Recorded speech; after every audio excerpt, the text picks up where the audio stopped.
up on the First Take podcast, tempers flare as the NBA playoffs get a little physical. Is it good for the game? Plus, what made the Reds manager go off on reporters? And will Jameis Winston be a franchise quarterback in the NFL? A new study says maybe not. All that and more coming up on the First Take podcast, which starts right now. Good morning, everyone. Welcome to First Take. Carrie Champion here with Skip Bayless, Stephen A. Smith, everyone in-house. There's the camera. Hello. What's going on? How you doing? Here, man. Hanging. Love that. It's Good morning, good morning, Good morning. Love these playoff nights up till 1. Here up at 5. I know, right? Great. Right about that. Well, let's talk about what's happening on the show today. Another top prospect in the draft, former USC defensive end Leonard Williams, joins the desk. Plus, there were some dust-ups and run-ins in Game 2. I don't know if you saw it, Bulls-Bucks. Here's the question. Is it good or bad for the game? The gentlemen will discuss. But first, let's talk about that other game, Warriors and Pelicans. Pelicans came out strong in an attempt to snatch home court advantage. Warriors trailed by 11 points at the end of the first quarter, but Golden State came back before halftime and then pulled away in the fourth to win 97-87. Steve Kerr says his team teeters on, quote, explosive and careless basketball, pulling off an astonishing play one moment and a perplexing one the next. Anthony Davis went 2 of 9 in the second half, 0 of 5 in the fourth, 26 points on the night. Skip Bayless, we want to get your reaction, your takeaway from the game. Okay, Stephen A. Smith, here I go again. I'm going to be the Grinch who stole the playoffs. Uh-oh. You are about to tell me that I am being way too hard too soon on young Anthony Davis, because we know Stevie A. loves the kids. He right? sure does. He sure does. And this kid is only 22 years of age. But this kid was on our show at New Orleans for the All-Star 2 game. seasons ago. He said he was the best player in the game. Remember that? He said he was the MVP. Yeah. That was his exact words. So, Anthony Davis was the first pick in the draft, and he has now been in the NBA for 3 full seasons. And last night, in a Game 2 that was begging to be stolen by the visiting Pelicans, I'm going to say it, I thought Anthony Davis came up really small in that game. I was extremely disappointed in Anthony Davis, who shot 2 for 9 in the second half, as New Orleans pulled within 2 twice in the fourth quarter, in which he went 0 for 5. Steph Curry had gone cold and went scoreless in that fourth quarter. Game is begging to be won. Anthony Davis, you are arguably the best player on the court, and you came up small. You got to be better than that. You got guarded, and this guy got a lot of credit for guarding you. Draymond Green, Stephen A., he stands 6 feet 7 inches tall. What is Anthony Davis? He's listed at 6'10", but he plays, does he play 6'11" or 7 feet because he's so long? Actually, he doesn't in the post. Well, that's a question. So maybe we shouldn't be raving about him. Maybe I shouldn't have raved so hard after Anthony Davis personally sent my Spurs tumbling from the number 2 seed down to the 6th seed on the last night of the regular season. I came in here the next day. I said, I got to give it up. Boy, the kid became a man last night. Well, I'm not so sure about that. And Draymond Green is now on record as saying Anthony Davis has no go-to move. Really? So he's in the MVP discussion. He has no go-to move.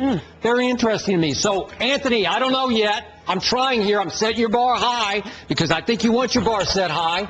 Are you a 2-guard? Are you a power forward? Maybe you're a small forward, or maybe you're a center. I'm not sure what you are. But in these games, and in Game 1, remember, he scored 20 points in the fourth quarter after his team trailed by 25 near the end of the third quarter. Not giving you that one. I'm sorry. Game over. No way you're going to really get back in that game. So I'm still waiting and wondering what Anthony Davis will become. You can be so disrespectful sometimes. Anthony Davis had a bad second half. It's just that simple. A bad second half against the number 1 overall seed, the best team in basketball, who's incredibly gifted with depth. There is no question. I give you that. They can go 8, 9 deep, possibly 10 deep. Yep. That's what they do. By the way, Draymond Green, I keep telling you, this dude is from the land of Izzo. This dude played for Michigan State, my favorite coach in all of college basketball. This dude, Draymond Green, is tough as nails, and he is highly competitive, and he has had successful outings against many a foe. He took a 6'10" guy out of the game. You know what? And it's not the first time he's done it. He's gone against Blake Griffin in the past. He's done it. He's gone against a bevy of individuals in the past. And Draymond Green can help you have a bad night. Okay. That's point number 2. All right. Point number 3. Let's think about this with Anthony Davis. Skip Bayless, he had a bad night. I'm here to give it to you. He still had 26 and 10. What I'm trying to say to you is that when you're talking about his potential, of course he hasn't arrived yet. He's 22. He's in his 3rd year in the NBA. He's really... Listen. He should be entering his 4th year. He's had 3 full regular seasons. All right. Okay. That's what I'm saying. Right. This is the playoffs. This is his first playoff game, 3 full regular season. Yeah. He's in his 3rd year, Skip. Yep. He got 26 and 10. See, I told you this is coming. Yes, I know. you're By hard the on way, the kids. also, that's right, you're hard on the kids. By the way, Skip, not only that, the Pelicans won 45 games in a Western Conference, a tough Western Conference. I mean, that's the feat. All I'm trying to say to you is got to be better. I'm not got to be better. I am not saying he has to be better to win this series. But what you don't get to do is change your narrative on a win because you upset at the kid because he didn't step up. You have said, you got to get me to the playoffs, Anthony. You got to get me to the playoffs. Well, I'm sorry. Was not last night a playoff game? Yes, it was. So the point is that you don't get to bring up anything beyond the regular season until next year. Wait a second. This year, hold on. This year, no matter what he does, it's a mulligan because you said you got to get me to the playoffs. That's what he did. But then, after he annihilated my Spurs single-handedly. And you're raving about, did you see that break? He dribbled the ball all the way down the floor and dunked it. I'm telling you, he's 6'10". Okay. He can handle, he's got a mid-range game. He's got to grow into his body. I was speaking to some members of the New Orleans Pelicans before game 1 on Saturday afternoon. I was talking to them. And they said the one thing he's got to do, he's got to grow into his body. He's got to get bigger. He's still a boy. They said it. They weren't. Of course, they're not. They love him. But I'm just saying, he's still a boy. And you know, playing in men territory. Right. And that's what you have to take into consideration. You can't ignore the fact that Draymond Green is a man. That is a man right there. He's a young man, but he's a man. He's accustomed to playing amongst giants and making them shrink just a little bit. 25 or something like that? I'm just talking about in terms of an NBA body, NBA strength, and what he does against bigger guys on a regular basis. You can't take away from it. Anthony Davis will show up. He will have a better performance in New Orleans, but he's on the road against the number 1 seed, the elite team in basketball this year, rife with depth that they can throw at him. And guess what? That's what they did last night, and it got the better of him in the second half. It was a bad half, but it doesn't take away from the greatness that we're seeing Anthony Davis in terms of his potential. It doesn't take anything away from it. I said on Friday, I gave New Orleans 2 games in this series. 2 games. And I gave them 1. And I was thinking maybe 3. I gave them 1. So now it's the sweep? You got your broom out? I gave them 1. No, I don't have my They'll broom win out, 1 in New Orleans. They will win 1 in New Orleans. Okay, so after you raved about him, after he eliminated my Spurs from 2 down to 6, now you're resetting his bar. You're saying, okay, I'm going to put it way back down here. I'm still holding my bar up here. What I'm saying to you is that, again, in the years to come, that's why I said 2-3 years away, he'll be the best in the world. I didn't say right now. And by the way, he's still young, got a lot to learn, could have done more. It's been relatively quiet for him in certain respects because when Golden State hits you, they just explode.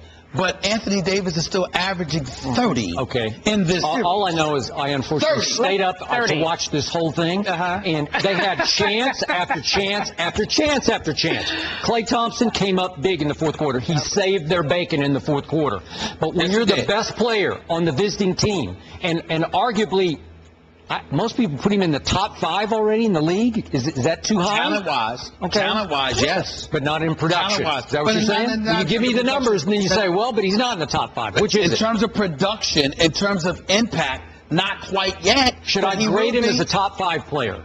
No. You're saying no. What should I make him? Like a top 30 player? No, top 10. Top 10? Easily top 10. Okay, if you're a top 10 player, and you're in a playoff game that is begging to be won on the road, I don't care if it's at Oracle or in San Antonio at AT&T. No, Skip. You have to come up bigger than that. You know he's got the ability to do that. I know he has the ability, Skip. It's his first playoff series. His tough. second You know that, right? playoff game. He's a tough Draymond Green. Really? This is the problem with Skip. Draymond Green. In Skip's eyes, everybody, there's Jordan, there's Bird, there's Magic, then everybody falls in a different category, which is understandable. But that's the standard you hold people to. No, you cannot do that because back in the days, guys spent a little bit more time in college. Can you give him a little leeway? I read these, the PER stat, player efficiency rating. He's #1 in the league. It's got to be better than this. Well, you know what? When you're going up, 2 for 9. Listen, when you're going up against a team, I totally agree with you in terms of holding dudes accountable. Let's say, for example, he was going up against Houston.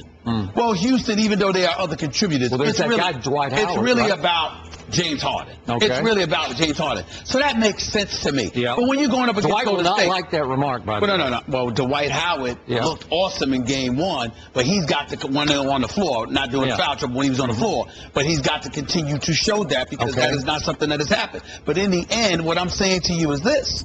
When you look at the Golden State Warriors, there's Steph Curry, there's Klay Thompson, there's Draymond Green. On and on you and on. I mean, they go 10 deep. And they're lengthy at every position. Andre Iguodala is no joke. Harrison Barnes is no joke. These guys can actually play. And oh, by the way, they've been to the playoffs for a 3rd consecutive year.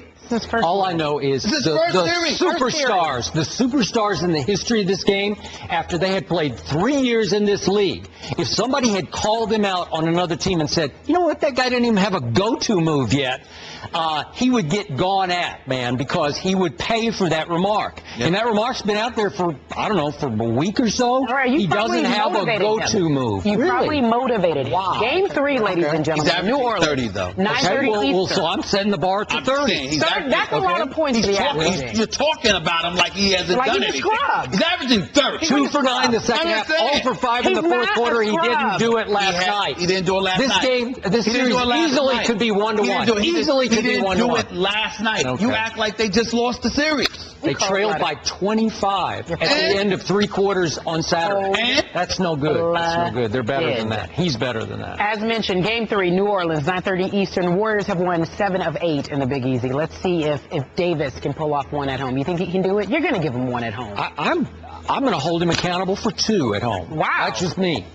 You should win those games. Okay, over to they just beat Golden State 103-100 and all. They just beat them. Why are you lying to America and acting like you're sitting here? I'm not just lying. looking at them and saying, well, you know what? I don't think he should have done it. No, you're upset because he shellacked your Spurs to end the regular season. That's what this is about. You showed me. You got he did it against the defending champs. You're bitter. Okay. Ding, wait. ding, ding. In his last 2 home games, I can't remember if there's one in between. Maybe there was. He beat Golden State and he beat San Antonio in a playoffs game. You're bitter. Okay. But then if that's the case, why are you bothering them for 1 bad half? Raised. Why are you bothering them for 1 bad half? They could have had It was the bad half. Now they have the 6. It could have been a series. It's about the Spurs. No, it's not. Over to the East, Jimmy Butler led the Bulls to a 91-82 Game 2 victory over the Bucks last night. Butler surpassed his career playoff points high, which was set in Game 1 by scoring 31 points, but things also got a little out of hand. There were a few dust-ups, skirmishes, scuffles, if you will, between the Bulls and the Bucks. It led to refs giving out 7 tees and 1 ejection. Stephen A., you watched this game last night. What do you think about the physical contact? I enjoy it. Do you think it's good for the game or bad for the game? I think first of all, let's be clear. Nobody here is condoning violence. We don't want anybody to engage in any fist-ups. Certainly don't want anybody running into the stands or doing anything like that. Of course not. Having said all of that, I do think a tussle here and there is very good for the game because I think it reminds fans of how much these guys care. Whether it's true or false is irrelevant. The perception, when you see as many guys sitting out the games that they've sat out, when you see coaches either contemplating or literally exercising, sitting guys, to make sure they get their rest or whatever. And the NBA fan out there looks at this and say, what am I paying my money for?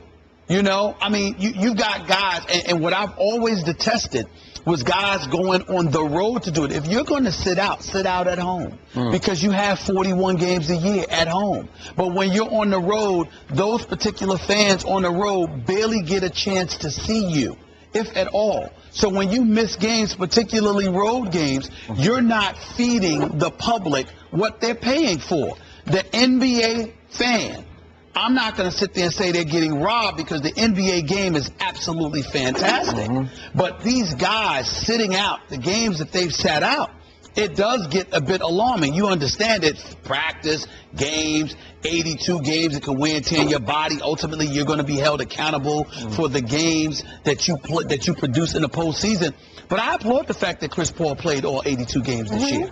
Chris Paul is a $107 million basketball player. He is also the president of the Players Association.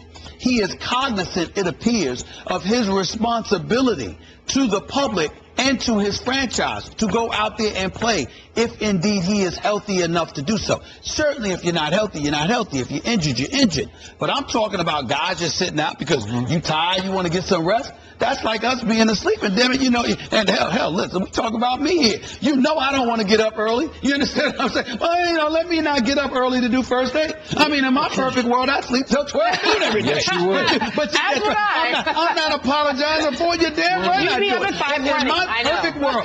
Let me tell you something right now. Noon, We talk about. Let me tell you something right now, Skip. I am not one to throw parties. Let ESPN come and say, Stephen A, you ain't got to do the show anymore in the morning. You can do it in the afternoon. Your day starts at 12 noon. Man, please, I'd have parties all over the country. Let's celebrate. You understand? In a heartbeat. We'll make that happen. Because we got the power. I don't. Ain't nobody trying to get up early if I don't have to. Well, work on it for us. Oh, please. Work on it for us. Please, sugar on top, boy. Let me work in the afternoon. Give me the morning off. You see me coming in there like looking like George Foreman and everything. I'm trying to tell you right now. But that doesn't happen. So you got to show up and you got to go to work. Now, obviously, this is not as physically taxing on the body as an actually professional athlete. We get all of that. But I think the fans obviously have questions about their commitment. Yep.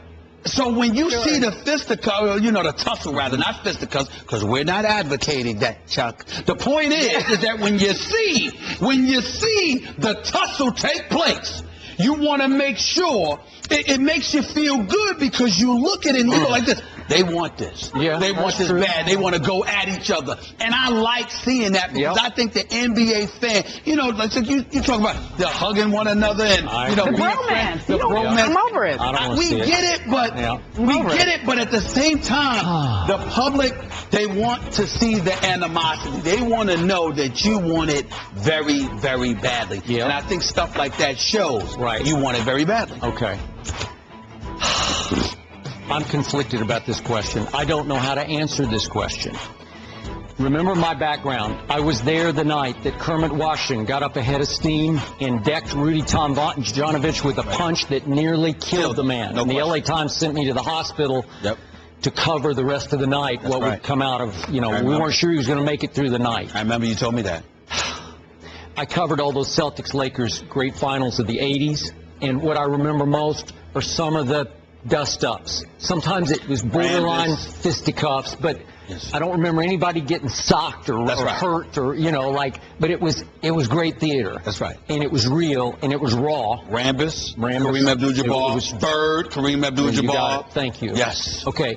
They're drawing a psychological line in the sand. It's a battle of wills, and it spills over, the emotion spills over into confrontation, and it's memorable. Yep. So I obviously watched the game last night, and I was mildly interested that Derrick Rose had a rough first half, couldn't seem to get untracked, spent a lot of time on the bike, getting his knee warmed up.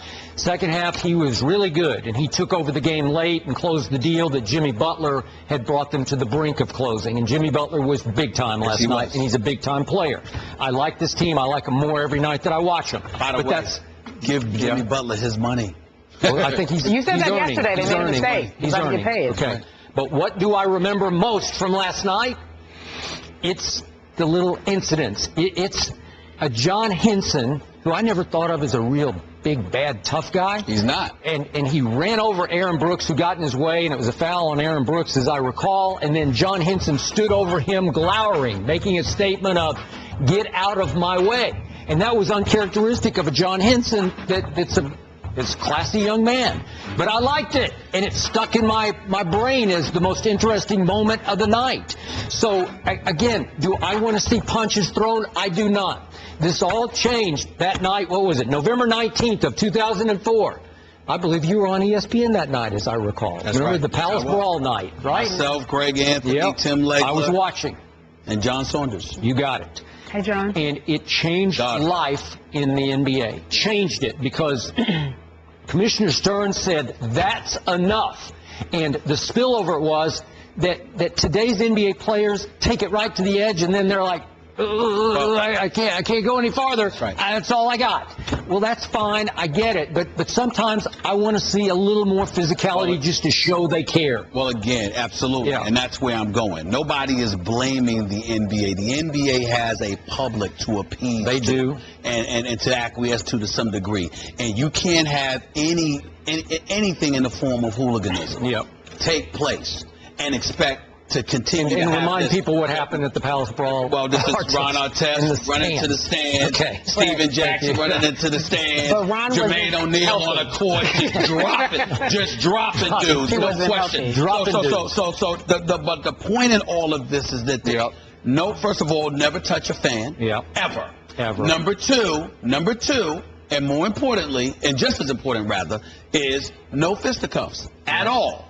But outside of that, tussling, getting in each other's face, I don't think that's cause for an ejection. I don't think it's cause for a suspension. Let them play. It's the playoffs. Now Henson, with his 8-inch height advantage over Aaron Brooks at least, you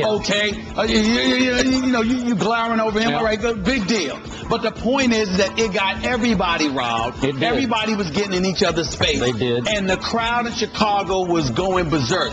And think about it. With the injury to Derrick Rose, why is it that this crowd is so hyped in Chicago? Why is Chicago so great? It's not just about Derrick Rose. It's about Joakim Noah. It's about a personality, that imagery that is provided by Thibodeau, along with Joakim Noah, that says we're not taking anything from anybody. We're going to be gutsy. We're going to fight. We're going to scratch. We're going to claw. We're coming at you. We're not backing down from anybody. I'm saying that kind of stuff contributes to the rabid atmosphere you see inside of that United Center. We rave about Golden State and their home fans. Those Chicago fans are no joke either, especially when you give them something to cheer about. And they got it last night because they saw their boys fighting. That's what this is supposed to be about. And as a result, you're going to see that Milwaukee crowd try to do the same thing, which is what makes it all compelling. And we need to see that when we're seeing so many guys taking games off during the regular season. And coaches not only condoning it, but actually enforcing it. So it's a fine line they are walking, because we Just don't throw enjoyed it. punches. We enjoyed it to a point, but not to a fault. Just don't throw punches and don't go into the stands. Keep it on the court between the players and no punches. So That's it. in closing, we discovered that the show will start at noon. Pretty pleased with sugar on top. You talk to the bosses about Not start at noon. It should start about Let me tell you something right now. 4 or 5. You know what? Don't bother me. 5 o'clock hour sounds 5 perfect o'clock for me. works. Let me tell you something right I'm now. there. Okay. Here's my whole point. Let me start my day at noon. That's what we're and doing. watch how happy I am. Let me start What my time are day you at going to noon. wake? You need to wake up at noon. No. We can start the day at noon. I'll just wake up at 10:30. That's good enough for me. Double digit. That's good enough for me. Double digit wake up. That way I could do, I could be at the games until late at night. Is that what that is? To be at the games. The games later. You'll be at the games then, too. You'll finally go to the games. I would. Instead of just watching all of them. You'll actually attend. You did that for 40 years. You ain't interested in going to no daggone games. Bulls 13-1 all-time series record when they lead 2-0. So it looks like this is a foregone conclusion unless the Bucks come back in a major way.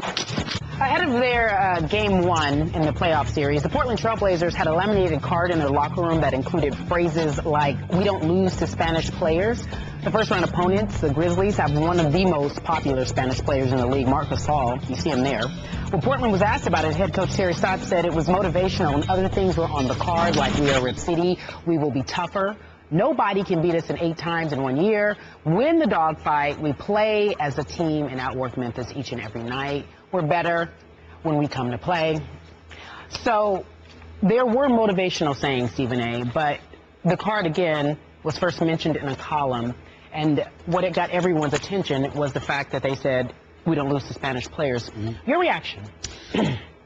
I don't think it was wise for them to say such things, but I do believe that in a bevy of locker rooms within the NBA, which is more than 70% black, you do have players that harbor a slight resentment towards team officials, towards the league itself, because they believe in a perfect world, if the league had its druthers, that the league wouldn't be as black as it is.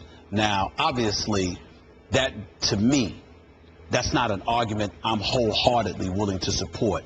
When I think about former Commissioner David Stern and the battles that he's fought, when I think about the Players Associations from the days of Charlie Grantham, former executive director for the Players Association, with Isaiah Thomas as the president of the Players Association, to the Billy Hunters and beyond, the reality is that when you look at the governing body, when you look at the negotiating committees, the executive committees, there are so many African Americans that have done such a phenomenal job of representing the National Basketball Association, that I am sure that the NBA as a collective body has greatly appreciated that. Commissioner Stern included, along with now Commissioner Adam Silver. But it doesn't negate the fact that there are a lot of players that look at the 19-year rule, a year out of high school, 19 years of age before you're allowed to participate. They understand that European players have to be at least 19 years of age as well before entering the NBA. But they still look at it. They look at the fact that America is 66% white. That's the American populace right now. Black community represents about 12% at this moment in time. The Latino community represents about 17% of the American population. The reality is that if you really want to make money, the thought process goes, you're trying to have mass appeal, because that's how you get your billions. And if you're not appealing to 66% of the population, then where's that going to get you? So from the NBA's perspective, it's all about business. It's all about making sure that we continue to grow our brand, and they support and market all of the players, irregardless of pigmentation, ethnicity, culture, etc. But at the same time, the players themselves may not always see it that way. In their eyes, they look at it from this perspective, Skip. The NBA is over 70% black. There's an age limit. There's an age rule in place. Yeah. The NFL, practically 70%. It's an age rule. Doesn't exist in hockey. Doesn't exist in tennis. Doesn't exist in baseball. Doesn't exist in all of these other sports that aren't dominated by African Americans. So the fact that that age rule is in place gives you cause to pause in the eyes of some of these younger guys that are not looking far beyond that. Somebody like me and others will look beyond that, see the intent of the NBA, the intent of league executives. They're looking for the best players. They don't care what color Dirk Nowitzki is. They don't care what color Marc Gasol is. They don't care what color Manu Ginobili is or anything like that. They don't care about that. They're interested in globalizing their brand. The Kembe Mutombo, Kinshasa, Zaire. You understand?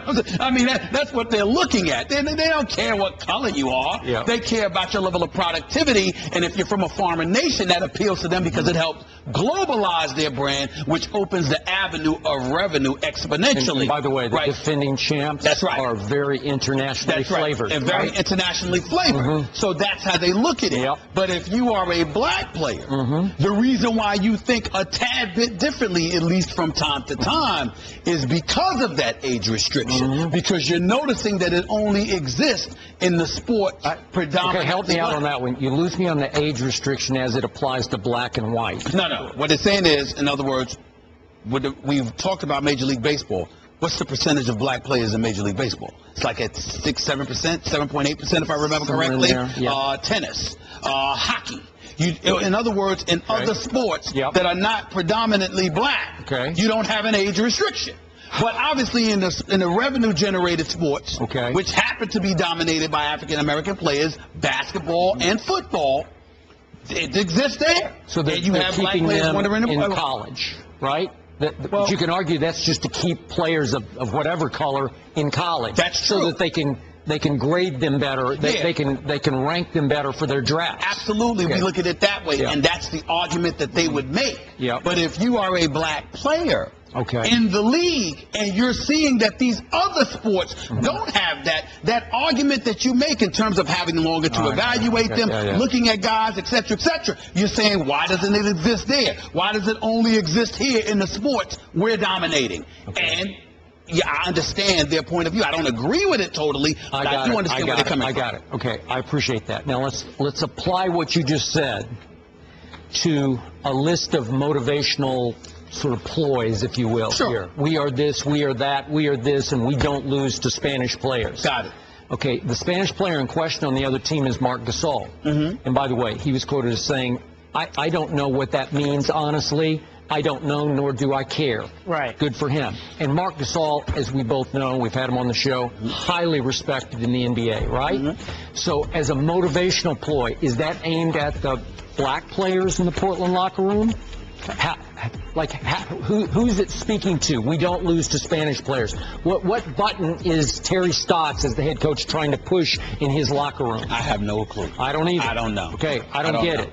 Okay, so what you're talking about doesn't specifically apply to this line and this sort of... Right, I'm telling you, when I first heard the story, without knowing who put it up on the board, that's what came to my mind because of what I've had black players in the NBA tell me over the years. I got it. That's what entered my mind. Okay, and just for the record, in the history of the Portland Trailblazers, they have had 3 players from Spain, starting with... Are they the best known? No. Not from Spain. Oh, not from Spain. But Rudy Fernandez was a very good player from Spain, and a couple others. But on the roster right now, you got Nicolas Batum, who's from France, obviously.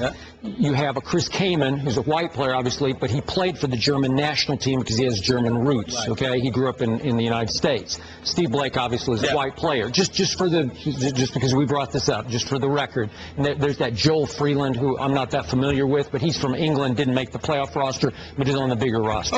Okay, so what is going on here? Because Terry Stott said yesterday that the Spanish thing was a little lighthearted. I don't know how. It was the things we needed to do to win the series. Okay, now remember, just in complete fairness here, after Wes Matthews went down, the Portland Trailblazers went way down because they went 10-12 in their last 22 games. So they are reeling right now. They obviously lost game 1. These motivational ploys did not work. So he is a little desperate here. He's reaching. He's trying to push buttons all over the place in his locker room. But we don't lose to Spanish players. I don't get it. Honestly, I don't really understand what that means. Is it a joke? If it is, it seems like a bad joke. It might be a bad joke. It may very well be a bad joke, or it may be something else, which is why I brought up what I brought up. Regardless of how uncomfortable it may make people, the fact of the matter is that these players think about these things from time to time. Which is why I asked you, do you think it was aimed at the black players in Portland's locker room to motivate them? To say, we don't lose and I'm saying to you, it could be, but I don't know. It would be, to me, I'm not thinking you're trying to motivate a portion of your team as opposed to your entire team. So I can't make that argument. I don't know. But I do think that it's important to point out that you have guys who think along those lines from time to time because of some of the things that they notice. I'm telling you right now, you got these guys, they can't wait for the next ring of collective bargaining negotiations to come up. They can't wait, Skip, because with all of this TV money coming in here, they are salivating at the mouth because of what they gave up last time. What they gave up last time was in excess of $900 million a year. They lost a lot of money by giving up 57% of basketball-related income and having that dwindle down to 50%. These guys are paying attention to this kind of stuff, and they're looking at owners in the league itself, the money that they're making. They're looking at a Baltimore giving the $2 million to the Sterlings to get the Clippers. They're looking at all of these things, and they're saying, okay, now you're trying to come up with an age limit. Why? Because the age limit buys additional time. Skip, if I get to hold off on you coming into the league for as late as possible. You gotta remember the whole Spencer Haywood case from where the Supreme Court ruled in favor of him in 1971. They wanted, at the time the NBA was mandating that you stay in, you you go through 4 years of college, I agree. and then make yourself eligible. Yeah. He said, "The hell with that. I should be allowed to leave earlier." He won the case, and one of the things that sickens him to this day is the fact that he doesn't get enough recognition because there was no LeBron James, Kobe, Jermaine O'Neal, Kevin Garnett, or anybody else if it wasn't for the Spencer Haywood case. But now you've got to find a way to circumvent that because you collectively bargain it. You included in the collective bargaining negotiations that allows you to circumvent a Supreme Court ruling. I agree. I've pay attention to this stuff. I've said on the show dozens of times, it's unconstitutional to tell a high school senior he can't, if he so chooses, he can't go try pro basketball or pro football. And I don't want to say it's a difference between you and I because I know you're conscientious enough to bring this point up. So I'm not pointing the finger at you, Skip, in any way. But I think it's important to recognize you would say that you bring that stuff up. And I'm telling you what they think because it's up. Okay. So in other words, I'm saying this is how they're thinking. They're noticing the discrepancy between football, basketball, baseball, and hockey. Fine. Right. So those same players you have talked to, the black players you have spoken to. Over the years, many times. When they see Dirk get drafted, Ginobili get drafted, either Powell or Marc Gasol get drafted, are they thinking they're getting drafted only because of the color of their skin? Not at all. Not at all. Because they know they can play. They can play. But they know they can play. But they do look at the league and say, in a perfect world, this is your preference. Right, so it's not a shot at Dirk Nowitzki. Just like it wasn't a shot at Larry Bird. Like, this brother can play. You have brothers calling him a brother because Larry Bird was that bad of a boy. Totally agree. No problem with it. Got it. But they're still looking at the league and saying, in your perfect world, you would have wanted that guy. Would they want? Not us. Were they talking about Euro white players or American white players? It don't matter. It doesn't matter. It don't matter. All right. Again, Terry Scott said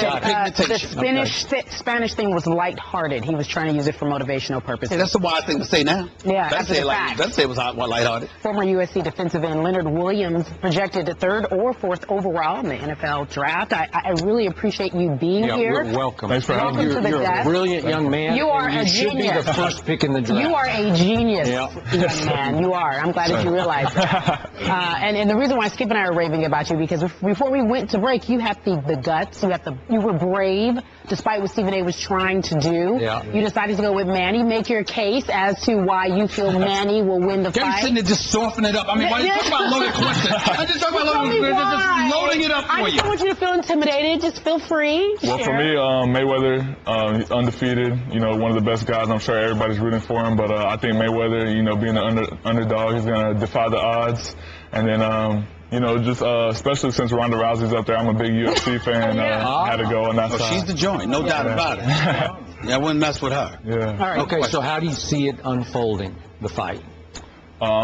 Hopefully it's I'm just looking forward to seeing a great fight. You know, whether who wins, it doesn't really matter to me because I'm more of a UFC fan than a boxing fan. But, you know, at the same time, I'm going to go for the underdog, and I'm looking forward to seeing Pacquiao. What makes you think Pacquiao is the underdog, considering the fact that everybody, including this person sitting next to me, and I don't even get me started with her, I was talking about him in terms of him talking about Floyd was scared, and her talking about how she wants him to get knocked out. Okay? So I'm thinking about where did you get this? And what do you mean you agree with that? Why would you want Floyd to get knocked out? I mean, I say Floyd's not the underdog because everybody's voting for him on the board over there, and then I don't know, just because he's a pretty cocky dude. He is. I just want to see him lose. You don't have any cocky friends? You don't have any cocky teammates? Yeah, I have a lot of cocky teammates, but not that I surround myself with. So you don't surround yourself with cocky teammates? Yeah. Wow. I like it. Stock goes up.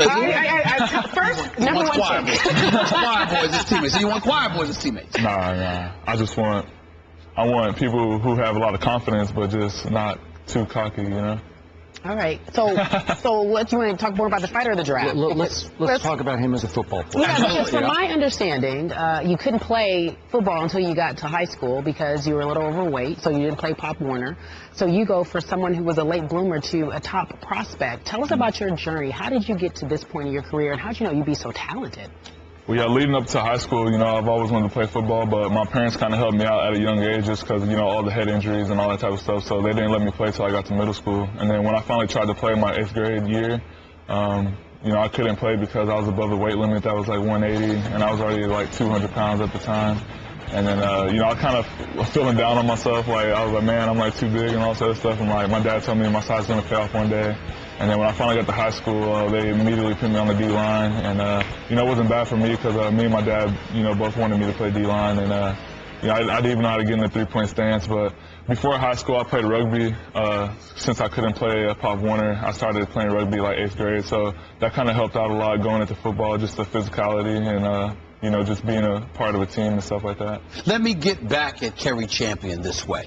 Tell her why you picked USC to go to as opposed to UCLA. Yeah. How about that? No hard feelings. How about you are that? an intelligent young man. I have no hard feelings, but tell us why you chose USC. I chose USC because, it was a hard decision leaving my family all the way in Florida and having a bunch of SEC offers and stuff like that. But the reason I chose SC because it's a great NFL, branch. And then, it's like an NFL program in college. And then I knew they were going to be the best place to prepare me for the next level with Coach Orgeron. If you had stayed, in all seriousness, if you had stayed in the South and in the SEC, where would you have gone? I probably would have went to UF for the Gators because, they were 30 minutes away from home, and I used to always go to their games, always visit campus, and my family grew up Gator fans, so we used to always go up there all the time, and it was kind of a last-minute decision to go to USC. Trust me, no disrespect. UCLA was not on the radar. I knew you were going to say that. They weren't in That's fine. They weren't in the top 10. Okay. Thank you. I don't think they were in the top 50. Oh, knock it off. We get it. Okay, you play a position that requires some ferocity. It requires a motor to play at this next level. Describe to us what makes you tick as a football player.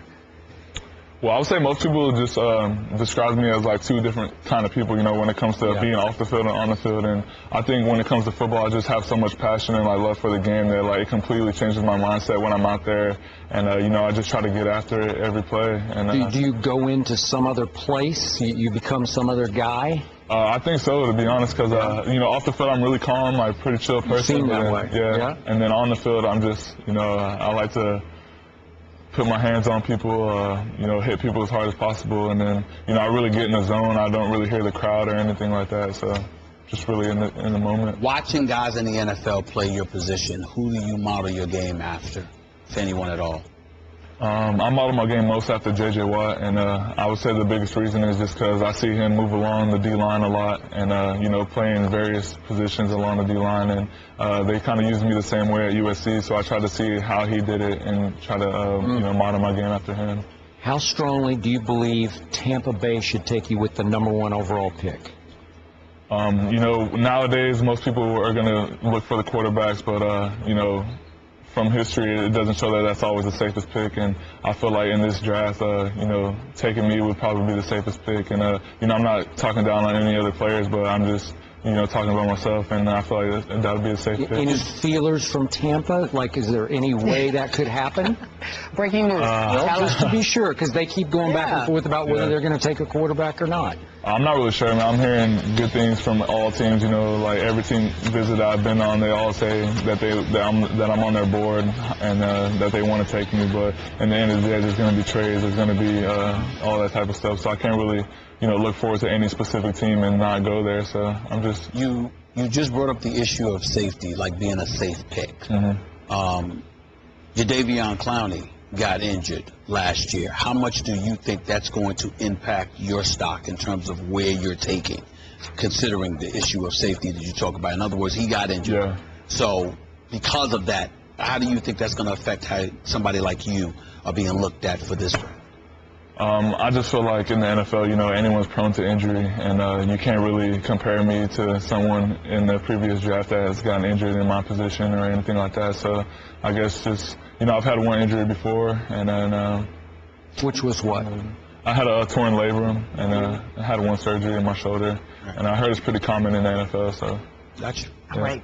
Very impressive. Leonard Williams, our draft experts have you on 3rd or 4th. We wish you the best of luck. We really do. Appreciate it. I actually hope if they don't take a quarterback, I hope you don't mind this, but I'm actually hoping you fall to 6 so the Jets can grab you. Jets? Yeah. Is that your team? Well, I'm a New Yorker, so I love my Steelers too. But they had a great facility. Yes. All right. Just left there. Well, if they don't get a quarterback, they need an edge rusher.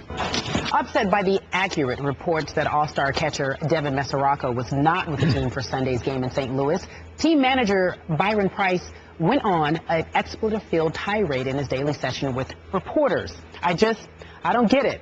I don't get why it's got to be this way. Has it always been this way, where we just tell blanking everybody everything? So every blanking opponent we have has to know exactly what we have, which blanking relievers are available, which guys are here and which guys aren't here, when they can play and what they can do. It's nobody blanking business. I don't think you guys need to know everything, and I certainly don't think you need to see something and tweet it out there and make it blanking world event. According to the Cincinnati Enquirer, it lasted 5 minutes, 34 seconds, and he used the F word, that is, 77 times. That's Bryan Price. Skip Bayless, your reaction? Stephen A., you and I have been in the journalism business for many years. I guess Bryan Price needs to take a quick Journalism 101 course, because I would think he would be much smarter than this. I'm astounded by the source of the fit that he just threw, because he's been in the big leagues as a pitching coach for 13 years with 3 big league teams. I would think he would have dealt with the media pretty often through those 13 years. This is his second year as the manager of the Cincinnati Reds, who are now struggling. What have they lost now? Seven of eight. 4 straight. Yeah, 4 straight. They did win Monday night 6-1. Yeah. So he's a little desperate here. He's a little frazzled. He's a little afraid. But we're not in one. Yeah. This is not how the game is played, and surely he gets this. The reporter's job is to break news, not sit on news until the team has a chance to release the news when the team deems it the right time to release the news to protect the players involved. Obviously, that's not how the media game is played. Isn't that how he has to conduct business day after day after day? The reporters, Bryan Price, are not on your team. They're on another team. They work for newspapers and websites, TV stations and radio stations, and their job is to break the news and disseminate it to the fans who want to know what's going on with the team they spend their hard-earned dollars following via television or going to the games.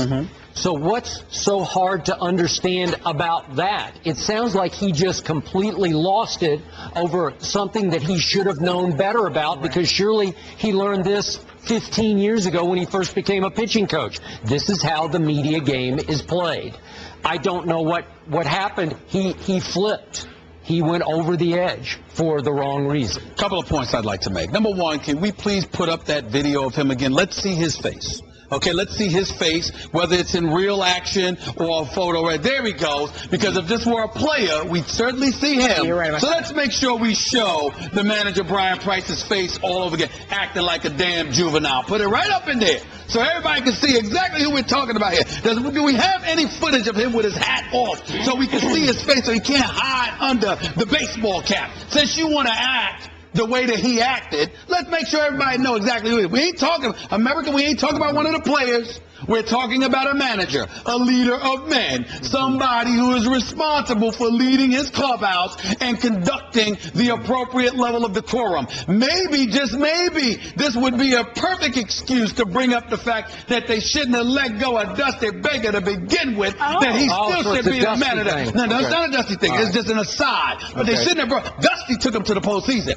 His year last year, he won 76 games, lost 86, and now he's at 6-7, having lost 4 straight, 6 or 7 of the last 8 games, or 6 of the last 7 games rather, before winning on Monday night. But now that we got that out the way, now that we know who we're talking about here, let's also bring up this other point that he so foolishly brought up.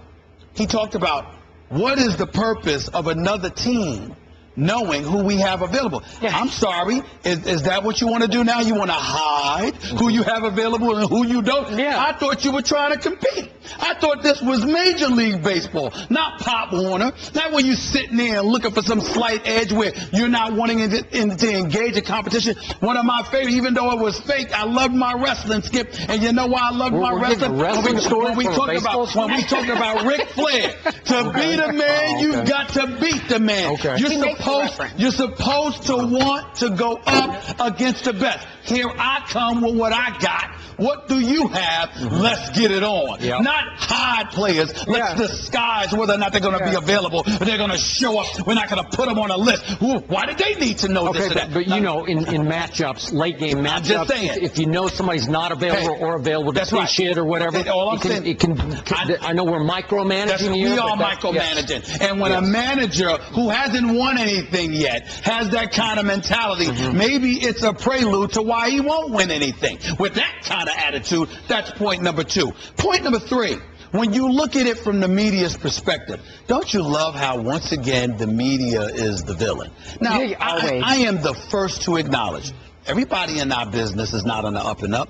You have some people who are jealous of these professional athletes in particular, or wishing, you know, that these athletes didn't have what they have because these athletes are living so well or whatever. And when you are willing, as an athlete, as a manager, as a coach, as an executive, to highlight a specific individual that you have a problem with, I have no problem with that. But when you generalize the fourth estate, keep in mind that it's the media that assists in you getting the money that you get, because they broadcast, they telecast, they broadcast your games, they report on your games. This is what informs the public. And so as a result of it, it just shows there's just an ultimate lack of respect, because these people believe not only that they do, but for the most part they should live in a cocoon where they shouldn't have to answer to people outside. They shouldn't have to be culpable, to anybody but themselves. This is how they want it. It just once again highlights the genuine hostility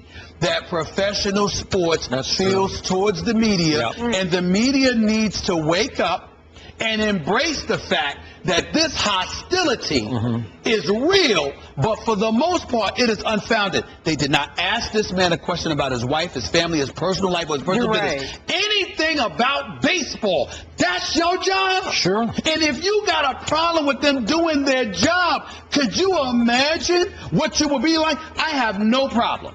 I believe anybody in professional sports has the right to tell the media to go kick rocks if I ask you a question about your personal life. But about the business that you're in, that you ain't playing in front of 0 people. You're playing in front of millions. Millions watching on television, thousands watching in person.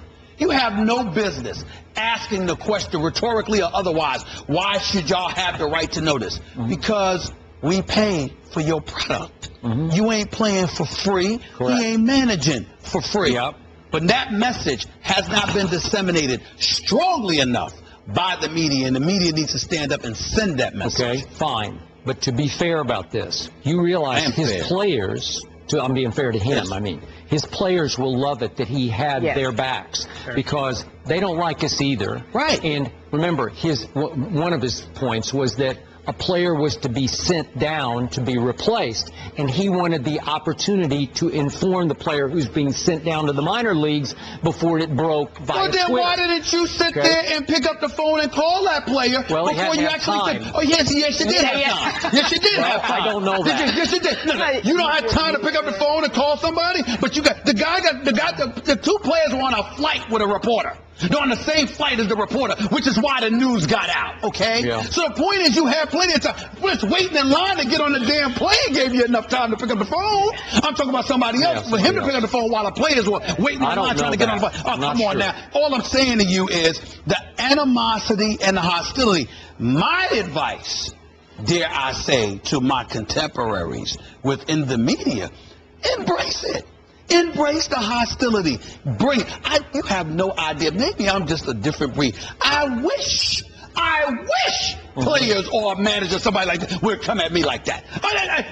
Christmas couldn't come soon enough. That would be Christmas for me. Because to me, that doesn't make any sense. You don't have a leg to stand on. Everything is, if you're managing or playing in a sport, everything about the sport is not off limits. It's all on limits, for lack of a better phraseology. Now, your personal life, that's different. It's none of my business. You got a right to tell me that's none of my business, as long as you don't end up in the police blotters. But the point is, in terms of the sport, Skip, that's what you get paid to do. What are you going to do next? You tell them when they can talk to you. You got to remember, players, managers, coaches, etc. You're determining media availability. Okay, fine. location of the interview. But are we sure? Are we sure there wasn't some method to the madness here? Oh, that this was designed to win back a clubhouse that is tail spinning? You know why I'm sure about it? I don't know. You know why I'm sure about it? I'm quite sure it doesn't take over 5 minutes to do that. And 34 seconds. But you know how, I'm doing an NBA analogy. The head coach tries to get a technical foul to inspire his troops, his team. Yeah. Well, maybe he's trying to get 10 technical fouls here, right? He could have said it inside of 60 seconds. He went on for 5 minutes because it's personal to him. Yeah. And he personalized it. And he's unprofessional in that regard. Agree. I'm not character assassinating the man. I don't know him. You understand? For all I know, it was just a bad day. But on this particular issue, he came across every bit as belligerent as we would say players are. Sure. So let's put it up there and show his face like we would do the players. Well, that's fine. I mean, he just comes across as so uninformed about what our jobs are. That's 77 times. Come on. And disinterested. With the bomb. Yeah. Geico presents Strange Savings Stories. Astronomers detected an interstellar transmission. It stated, Geico, 15 minutes could save you 15% or more. The implications were staggering. Was the cosmos telling us we could all save hundreds on car insurance with Geico? Or did their radar merely pick up a signal from the nearby Rufus and Clyde's morning show? We may never know. Geico. 15 minutes could save you 15% or more on car insurance. Oscar De La Hoya is one of only 5 boxers who has fought both Floyd Mayweather Jr. and Manny Pacquiao. Not to mention, De La Hoya is the only one who ever came remotely close to beating Mayweather. He was recently asked who was the tougher opponent by USA Today Sports, and here's what he had to say. In my opinion, Pacquiao, even if I was at my peak, he would have been difficult because, first of all, he's a southpaw. Second, because he throws a lot of punches. And he has great footwork. He moves side to side. He knows how to get in and out quick. And that's a big advantage for Pacquiao in his fight. His legs. If Pacquiao has the conditioning to go rounds without getting tired, then Pacquiao can surprise him. De La Hoya lost a split decision to Mayweather in 2007 at the MGM, speaking of where we will be. But he still insists to this day he won that fight. Love this question. Are you buying De La Hoya's comments, Stephen A? Of course not. First of all, we have respect for the Golden Boy, not just for his prowess as a world champion boxer, but also as a businessman. It was Golden Boy Promotions that cleared the, that to some degree cleared the way for Mayweather Promotions to ultimately come onto the scene. Yep. And I give De La Hoya a lot of respect, for really looking out for boxers and trying to elevate the boxing game. However, let's be clear about De La Hoya against Pacquiao. I am shocked and incredibly disappointed that he would utter such blasphemy and such untruths, because Oscar De La Hoya is not being completely open and honest about what he faced when he went against Pacquiao. The night he lost to Pacquiao, ultimately got stopped because he wouldn't get off his stool in the 8th round. I was at that fight. Skip ringside. I was watching. Here's the deal. Oscar De La Hoya was a dead man walking. He had to meet Pacquiao at a catch weight, if I remember correctly. It is something that Floyd Mayweather has taken the liberty of reminding me of on several occasions. Oscar De La Hoya came into the ring at a catch weight. He was drained the night of the fight. He had no energy whatsoever. He was a shell of himself, which made Pacquiao look incredibly formidable. The same thing can be said about Miguel Cotto. According to my information, these are facts. It is not a catch weight that Pacquiao will be stepping into the ring to fight Floyd Mayweather with. He's going up against a legit welterweight who won't have the life sucked out of him before he even enters the ring. And as a result of that, Floyd Mayweather, which is deceptively bigger and stronger than Pacquiao, who, by the way, has a 5-inch reach advantage. We'll see what happens then. I am so sick to my stomach about these people coming out of the woodwork, all of a sudden acting like they're objective, when in actuality it's the Oscar De La Hoyas of the world and others that are starving for Mayweather to get dropped on his behind. That is what they were. They're no different than Kerry Champion, okay? They want Floyd Mayweather to lose, just like you want him to lose, just like you want him to lose, and all of you are going to pay a price come May 2nd in the MGM Grand. which, by the way, could you get your act together? I don't know if it's the MGM, it's Top Rank, it's Mayweather. Somebody, I mean, damn, you haven't got the closed circuit situation. Don't interrupt me. I thought we were talking about De La Hoya. I mean, the closed circuit, you don't have the tickets are not on sale. Yeah. You don't have a venue for people to watch the fight. What the hell is going on? The fight is May 2nd. It's less than 2 weeks away. 10 days. 10 days. What are y'all doing? Come on now. I mean, you're talking about 1 million people scheduled to descend upon Vegas, including us. Yeah. We want places to watch the fight. We want to see the fight at the MGM Grand. Yeah. We want to make sure the audience is there for closed circuit. This is embarrassing. Now, one ticket Get it together. Yeah. But back to De La Hoya. He's no different. He's no different than y'all, especially He's no you. different than That's y'all. right. He has no objectivity. He wants Mayweather to lose, and he's trying to act like he's some expert here because he knows his boxing. Obviously, he's one of the great ones. But the point is, he wants Mayweather to lose. That's why he uttered that blasphemy. I'm not buying. I love you, Oscar, but I ain't buying it. Sorry. Sorry. Once again, I want to clue in our audience. Go ahead, clue him This in. is classic Stephen A. Smith. Try to talk us to break so that I don't have time to respond because he knows that Oscar De La Hoya has spilled truth all over the pages of USA Today. Truth he cannot refute, especially if I begin to attack his argument. He's trying to talk us to break. Talk us to break because the producers already tell me 30 seconds. 30 seconds. Well, I don't have, You run the show. Yeah. It don't apply to you. I can't stop the break. I He can't don't stop get the wrapped. break. You get wrapped. I get wrapped. You don't get wrapped. Go ahead. Back to your point. Oscar De La Hoya was much bigger than Pacquiao on fight night. You can just look at I only watched it on television, but I looked and I thought, boy, Manny looks little compared to Oscar.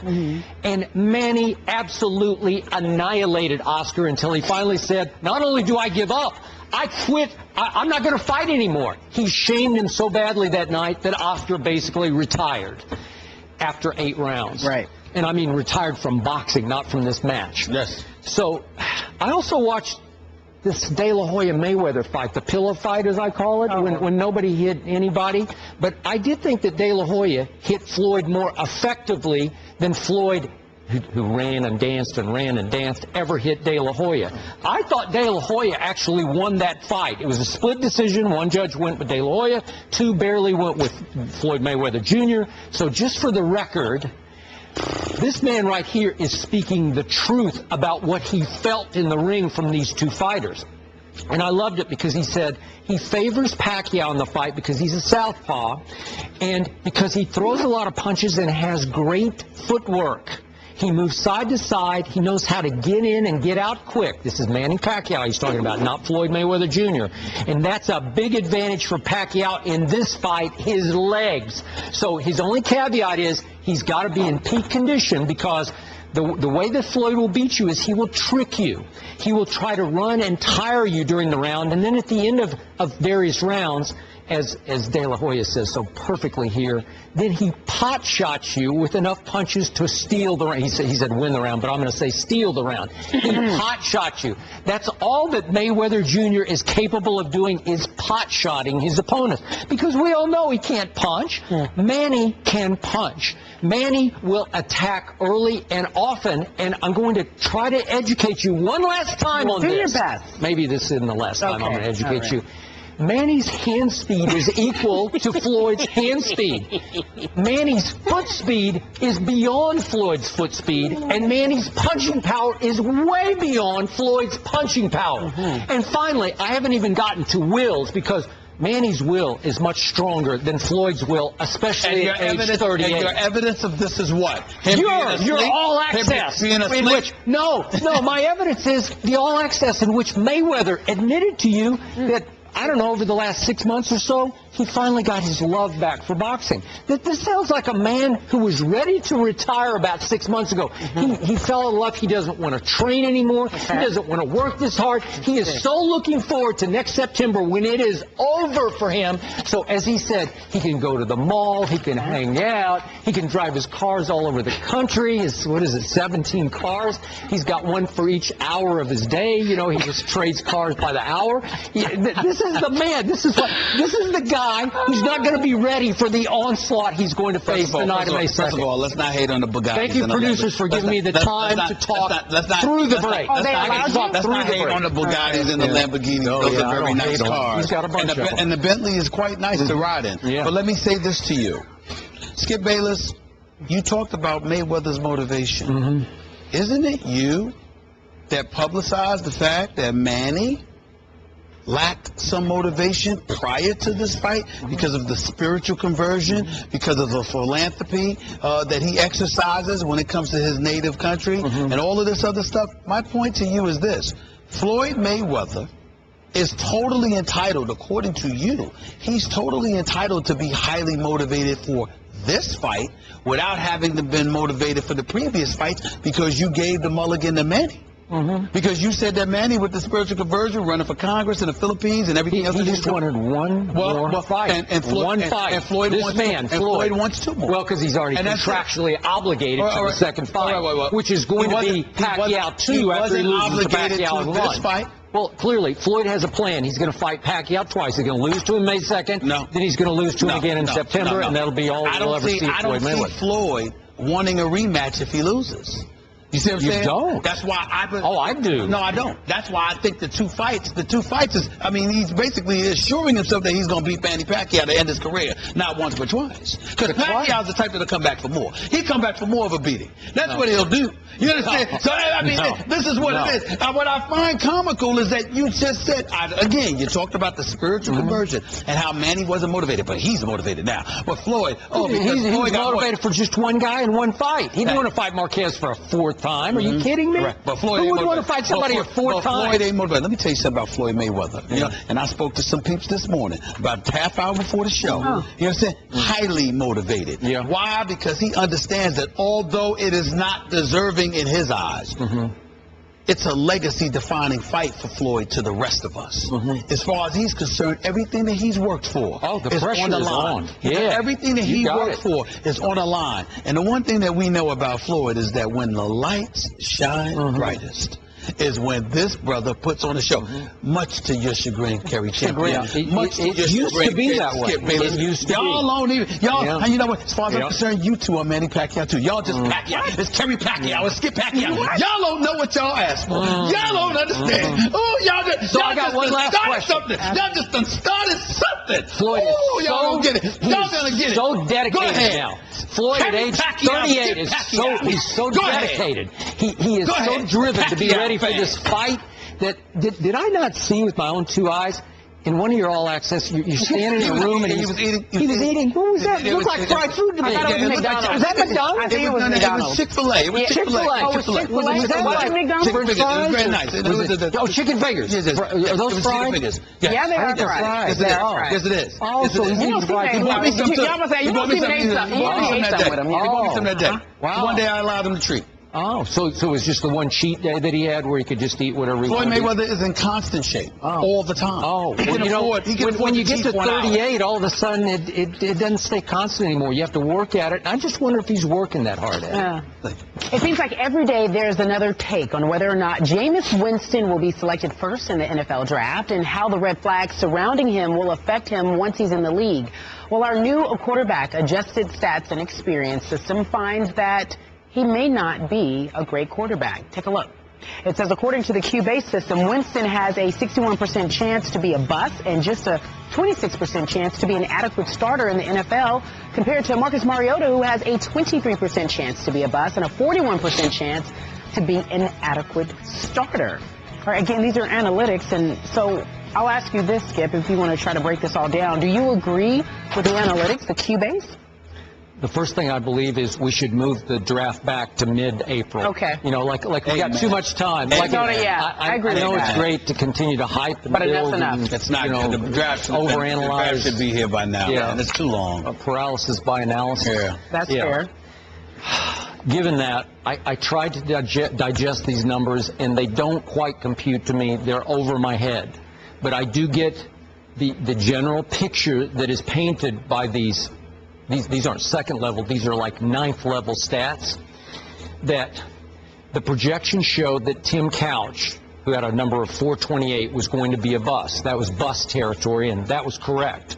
And just above him was Jamarcus Russell at 535, and that's borderline bust, and he was a bust. Now, we go down another level to a David Carr at only 365 by this projection. Bust for sure, and he was a bust for sure. Now, Michael Vick was clear down at a negative 446 coming out of Virginia Tech. Got it. Michael Vick was not a bust. He had some issues throwing the football, but clearly, just as a performer, he was not a bust. And he definitely wasn't a bust for that first stretch in Philadelphia. Now, stuck right in between in the projections of Tim Couch and David Carr is one Jameis Winston at 378. That's bust territory. I am not for 1 second buying that Jameis is going to be a bust. We can talk and talk about the off-the-field stuff. I have accepted what it is and what it might be, and I'm still okay with it. But on the football field, I know you can take his 18 interceptions last year, 25 touchdowns to 18 interceptions. That's high. Jameis had a rocky year psychologically, emotionally, because he was under the gun off the field, man. He had all kinds of things hanging over his young head. And game after game, he dug them a deep hole with these interceptions. He was careless. Maybe he was trying too hard. Maybe his mind wasn't always there. But what I saw, if you watched the whole game, is that when it came time to play, money time, Jameis was money every game. Game after game after game. He brought them back out of the hole he helped dig, and they won game after game after game. And the first game he lost was the one you attended at the Rose Bowl. That's the first college football game that Jameis lost. He is a winner. He has winners' intangibles. He has the God-given ability to accurately throw the football. It's not the prettiest motion. The mechanics aren't the purest. His delivery is a little long, though I think George Whitfield, the quarterback guru, has cleaned up his mechanics quite a bit. The release is a little higher and a little quicker. Jameis is going to be a star in the National Football League. I have no doubt that he should be the #1 overall pick. I continue to read that Tampa's going back and forth, and they have some misgivings. No, you shouldn't. I would take him 10 times over Marcus Mariota, and I've told you, because I'm not sold on Mariota, I wouldn't take him until the second round. That doesn't mean he's going to be a bust. I just think he's going to take some time to figure out how to play NFL football. Skip Bayless, I completely disagree with you, shockingly enough, in this particular situation, because I, too, believe that Jameis Winston is going to be a stud. I, too, believe that he's worthy of being the #1 overall pick. But I'm going to tell you why I disagree with you on the possibility that he could be a bust. Okay. You're looking at this new quarterback adjusted stats and experience system, and you're comparing it from an historical perspective in terms of how to engage guys, and you go from there. I'm not thinking about that.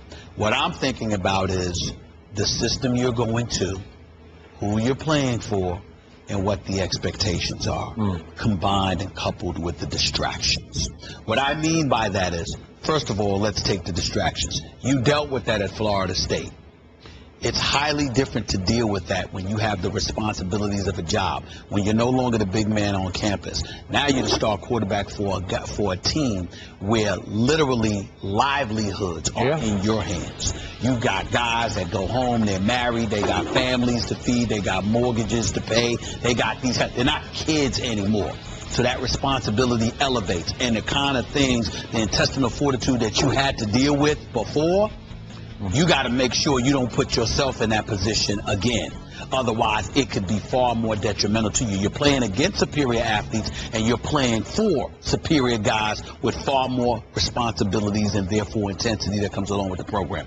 Then you got to take into account the fact that he's going to Tampa. Tampa was 2-14 last year. Okay? They weren't a very good football team. All right? So now you're going to a mediocre team. Number 3, you're playing for a coach. As much as we love Lovey, remember, I'm on the record. I had no problem with him being let go in Chicago. You did not. I said that he deserved to be a head coach in the NFL again. But I had no problem with him leaving Chicago. I never endorsed him bringing in Mark Trestman, but because, you don't just sell your soul by forgetting about defense. But at the same time, when you are a head coach, you've got to be able to coach on both sides of the ball. Lovie Smith, to me, is big time defensively.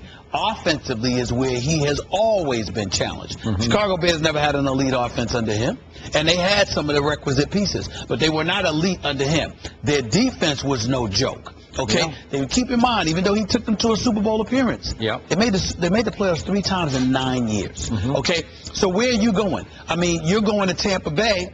Who's your offensive coordinator? What's his kid? Jedford, I think. Ted Jedford, I think that's his name, or something like that. Tedford. Yeah, that's right. That's it. That's him. Okay, so you got him as your offensive coordinator. You got Lovie Smith, who's a defensive guy, really not known for being a brilliant offensive mind. So what are you walking into? So when they talk about the possibility of Jameis Winston being a bust, maybe it's not because of his talent. Maybe it's because of the talent he's playing with. Maybe it's because the coach he's playing for, along with the offensive coordinator, and all those other things too. You got to take all of that into consideration. Whereas with Marcus Mariota, you got to remember, Jameis Winston, he can beat you with his legs, but that's not really his thing. He's a pocket passer. No doubt. You have to give him the weapons, okay? Marcus Mariota can beat you with his legs. We don't know if he can beat you in that pocket with his arm. We give Jameis Winston a significantly better chance. But considering how quarterbacks are being utilized in this day and age, whether it's the read option or something else, whether it's Chip Kelly and whatever the system he decides to run, whether it's a coach willing to adopt the system from Oregon, we don't know. But there's a myriad of ways to use Mariota, which is why it makes sense to me. Because Jameis Winston is a bigger risk. I happen to believe he will be a bigger reward. I believe he will produce, but he does have a better chance of being a bust. You're saying he could be a bust just because of where he's headed, That's which right. is Tampa, if in fact it's Tampa. Right. And I'm what's saying going to be demanded of him. the shock of the year last year in the NFL to me was how bad Tampa was under Lovie. I thought the pieces were in place for them to be pretty good last year. All right, let me ask you I this think quick they're question. still there. Let me ask you this quick question then, because I don't know. Openly, in fairness to Lovie. But you had a lot of expectations for Tampa. I did not. You had a lot of expectations for Tampa. What did it say to you about Lovie that Tampa finished 2-14? It says I like their chances even more this time. You need a quarterback. You need a quarterback. That's what the problem was. Okay, speaking of analytics, the highest rated quarterbacks coming out of college, according to the Cubase back in the day, Carson Palmer, Peyton Manning, and Matthew Stafford, all 3 exceeded expectations for their 3rd and 5th seasons. You just never know. Analytics. Speaking of quarterbacks, though. Yes. Somebody has a story out, a column up about a new Eagle. Tell us about it. Well, it's Stephen A's dear friend, Tim Tebow. Yes. This is a column. I wrote a column about Tim Tebow.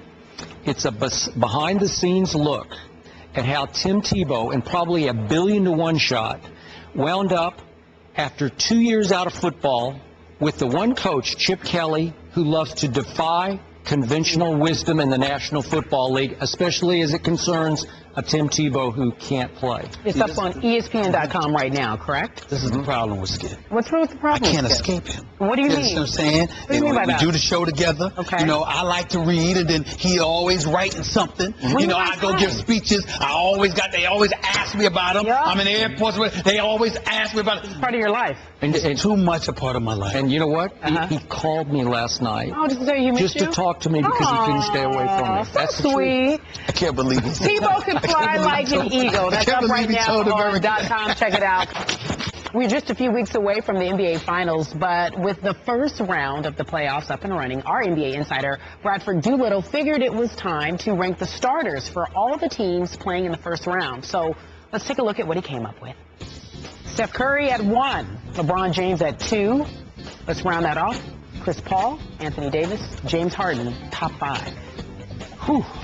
It's a long list. In fact, it goes all the way down to, I had something here saying Tony Parker is 72. Our researcher put that out for us. But LeBron James or Steph Curry, who would you take, Skip Bayless? By the way, quick thought on that. Yeah, talk about it. I am horrified because Tony Parker is ranked 72 out of 80 starters, and that is accurate right now. Really? That's why I'm so afraid for my Spurs. Back to the question. Who would you take, Steph Curry, LeBron James? As critical over the years as I've been of LeBron James on this show, and as much as I don't want the ball in his hands late in a playoff game, it is very disrespectful to me to say that LeBron James should rank below Steph Curry on a playoff ranking. LeBron James has played in 159 playoff games to only 21 for Steph. LeBron James obviously has 2 rings and has played in 5 finals, while Steph Curry has played in 3 playoff series and lost 2 of them. So I'm sorry. it's just not right, because you always throw the numbers at me. Just in the playoffs alone, LeBron James has averaged 28, 8, and 7. That's just big time. And again, I love Steph Curry, and I said I would have taken him over Blake Griffin in that draft. But you cannot tell me that already he has earned the right to be ranked #1 on a playoff ranking above LeBron James. Well, I need clarity for this from this perspective. Was this out before the playoffs began, or was it based on what we saw in the first game or two since the playoffs? Because if you're talking about... I'm going to say that it was... I have to believe, I could be wrong, but I have to believe this is afterwards, because, Skip, coming into the postseason, all you can go by is a regular season. But when you talk playoffs, you have to take history into perspective, and there's no question that LeBron James is at the top of the list compared to anybody else on that list. There's just no denying it. But if you're going by what you see, let's just say for the sake of argument, let's just change the narrative slightly for a second. If we're talking about what we saw for the first weekend, LeBron wouldn't even be in my top 2. It would be Chris Paul and Steph Curry. Okay. I'm pretty sure that this was a ranking of some stature. LeBron is the best in the world. Yeah. LeBron has 159 playoff games. He had more playoff games. He's played in more playoff games than the entire Celtics roster combined. Okay, but I would say to you, if it was going based off the first weekend, then hell, you're going up against Boston. So what do you expect? Whereas I'm looking at Steph Curry and what he's doing, I'm looking at Chris Paul and what he did against San Antonio in Game 1. He was sensational. Okay, and I'm like, right now it would be Chris Paul. But if you're going by... if we include last night, Steph Curry went scoreless in the fourth quarter. but you still had over 20 points. Your team, you're still a catalyst for your team. You did what you did in Game 1. It is against New Orleans, which I consider to be significantly better than the Boston Celtics. Yeah. I think you can beat the Boston Celtics without LeBron. And I'm not disrespecting him. Boston's got a very bright future. Brad Stevens is a hell of a young coach. Danny Ainge has done a fabulous job. Evan Turner and those boys are developing and growing. I think they'll be even better as they move forward. I'm just talking about right at this moment. To your point, the list was made before. Before, then there is no list that has LeBron James anywhere but #1. Because nobody has done what he has done. Yeah. And he's still doing it. So it's I don't want to say senseless, but damn it, you left me no choice. It is senseless. Okay? There's no way you can disagree with what your point is. LeBron James, of course, is #1. Well, of course he's #1. Is Steph the MVP? Yes, he's the MVP. Is he the playoffs number? No. I'm sorry. Yeah, that's fair. Okay, so let's leave it there. I want to talk about dear friends. I want to talk about Justin Bieber. Yeah, he's dear friends with Tim Tebow. Do you know Justin Bieber at all, or no? Well, I know. You know what I loved? I loved how they roasted him with Kevin Hart hosting it. Okay. With Shaq, Snoop Dogg, and you know, Martha Stewart and everybody. It was hilarious. Okay. I saw that. It's no secret that the Biebs, as they call him, a.k.a. Justin Bieber, is tight with the money team. He first made his entrance into the ring with Mayweather for his fight against Miguel Cotto in May of 2012. I don't know if you remember that. More recently, Bieber crashed the March 11th press conference and says he'll return May 2nd to hang out with his boy. How old is Bieber? 21. How old is Mayweather? 36. 38, I'm sorry. I'm not going to let you have those 2 years. You can't have those 2 years? Okay. Sorry, I was thinking 38, 36 because you say that all the time. Pacquiao is much younger. Is he much? 36, yes. Tell us about this relationship. Yeah, what is it? Well, first of all, it's not a relationship that I've ever quite comprehended when I asked Floyd about it. You know, he talks about how they don't talk about boxing. They don't talk about, you know, that kind of stuff. They talk about business. They talk because, believe it or not, Justin Bieber has a lot of aspirations in the business world, and he's connected to a lot of people. And Justin Bieber, no matter what you want to say about him, is highly successful. Now, to me personally, I'm 38. I ain't hanging around with a 21-year-old. But in fairness to Floyd, you might see him, and because they are who they are, you might take pictures of them. But I've never gotten the impression that, like, that's his boy in terms of them hanging out together all the time and stuff like that. I didn't see that, and I certainly didn't see that in Vegas, and I've never seen that whenever I've been around Floyd. I've only seen Justin Bieber at the fights. But he loves the kid. He thinks that the kid is incredibly bright, has a promising future, and Floyd looks at himself as a guy that is like a mentor to a lot of stars and professional athletes, because a lot of them wish that they had his clout in terms of, again, Floyd calls his own shots. And a lot of them, regardless of their riches, their fame, their wealth, they don't call their own shots the way that Floyd does. And so they talk to me. Do you think it matters to Floyd that Justin Bieber has 63 million Twitter followers? That might be- 63 million Twitter followers. I don't think there's any question about that. Yeah, Floyd has, by the way, 5.8, which is still pretty good. 5.8 million, right? By That's most not bad. people's As a result of standards. that, again. 63 million? Absolutely. Okay, and my other question is, after watching reams and reams of all the great stuff that you got from Floyd Mayweather Jr. in All Access, 7.5 hours worth? Reams and reams. Yeah, it's like I'm starting to think Floyd kind of wants to be the villain because of some of the things he said about Ali, some of the things he said about Michael Jordan. It's like he's asking for it. And even with Justin Bieber, it's another villainous kind of thing. I'm going to associate with Justin Bieber. You are? Floyd is not going to like what I'm about to say, but I'm going to say it anyway. I think that's a lie. I think Floyd does care. I don't think anything comes above marketing to him. He believes everything should be marketed, and he will do whatever it takes to market the hell out of this fight, okay? But I do think at the end of the day, he cares, and he doesn't want to be hated by everybody. He tries to give the impression that he does not care. He doesn't care as it pertains to what it takes to be at his best inside that ring. But once he gets outside of it, it matters. Well, you mentioned Twitter, top Twitter follower, Katy Perry, then Justin Bieber. That's huge. It's unbelievable. And you can't tell me, because money is all about his money, there's some that connection there's there. some business connection. It's here. always a business connection, right? too. Yeah. Always a business, because he will never stop trying to make money. Thanks for listening to the podcast. You can catch us on the road for Fight Week in Vegas, April 29th through May 1st. We're live with special guests at the MGM Grand Pool Complex. Expect to see you there. Doors open 5:30 a.m. local time. ESPN Radio, bringing you directly to the biggest events in sports. Center field, well hit, Hunter back, out of here! From opening day of baseball, Throw to the plate, safe at the plate! right through the World Series. For the third time in 5 seasons, the San Francisco Giants are the champions of the baseball world. Whether it's LeBron, Chris Paul, or Kevin Durant, when the NBA tips off, ESPN Radio is right there when a champion is crowned. We have a new world champion. The San Antonio Spurs are the world champions. And when the magic of bowl season arrives, ESPN Radio is your home for the new college football playoff. The college football playoff first national champion, the Ohio State Buckeyes. The biggest events in sports can be found right here on ESPN Radio.